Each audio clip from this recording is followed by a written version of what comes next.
Regionálna značka predstavuje systém značenia domácich, regionálnych, respektíve lokálnych výrobkov, ktoré sa svojím charakterom viažú k určitému územiu.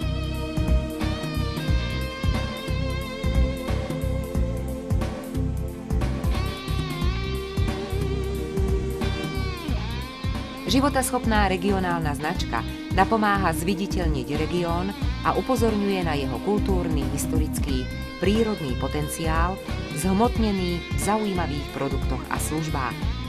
Upriamuje pozornosť na miestne zdroje, prispieva k podpore, posilneniu a rozvoju miestnej ekonomiky.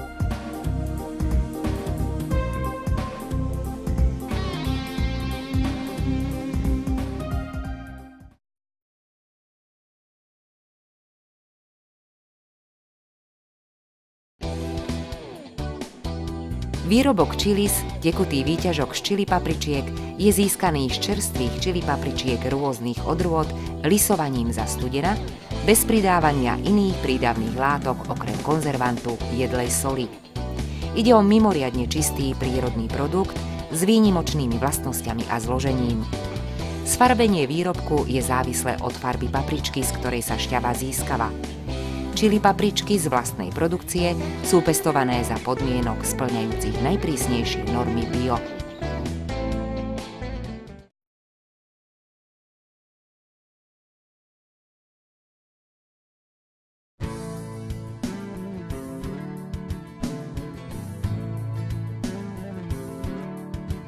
Marta Kozárová je majiteľkou rodinnej farmy, ktorá vznikla v roku 2002 v obci Malý Cetín.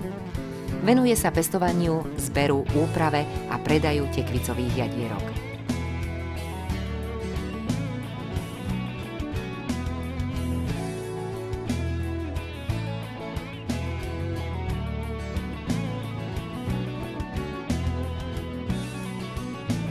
Zákazníkom ponúka najlepšiu kvalitu, zdraviu prospešné, ručne preberané, pečené a nepečené tekvicové jadierka z regiónu. Solené, nesolené, so šupkou aj bez šupky. Spracované ich ponúka vo svojich predajných stánkoch v Trnave, Nitre a Bratislave. Zúčastňuje sa výstav spojených s predajom, napríklad Agrokomplex Nitra, jarmoky a vinobrania v Pezinku a Trnave.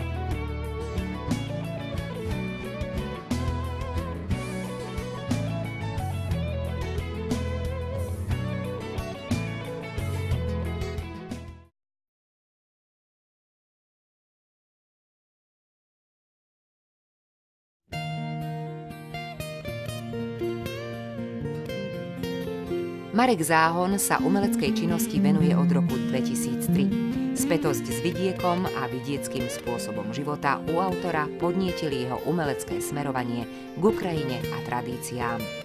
V súčasnosti preferuje olejomaľbu na plátno.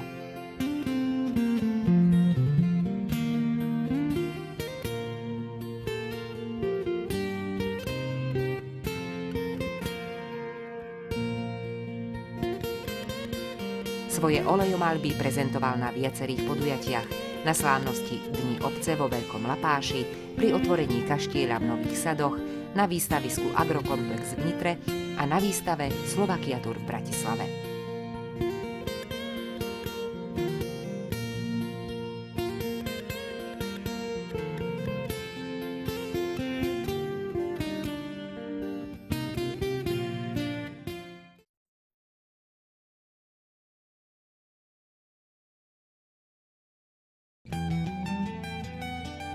Peter Šrank sa umeleckému rezbárstvu venuje už od svojich 11 rokov. Jeho tvorbe dominujú sochy a reliéfy s náboženskou tematikou. Je autorom Poslednej večere, Betlehemov v životnej veľkosti, svetcov či postáv z rozprávok. Mnohé z jeho diel zachytávajú aj aktuálne udalosti zo Slovenska, napríklad Smútiace Tatry, Čakanie a iné. Doposiaľ vyrezal vyše 300 sôch, ktoré môžeme obdivovať nielen na Slovensku, ale aj v zahraničí.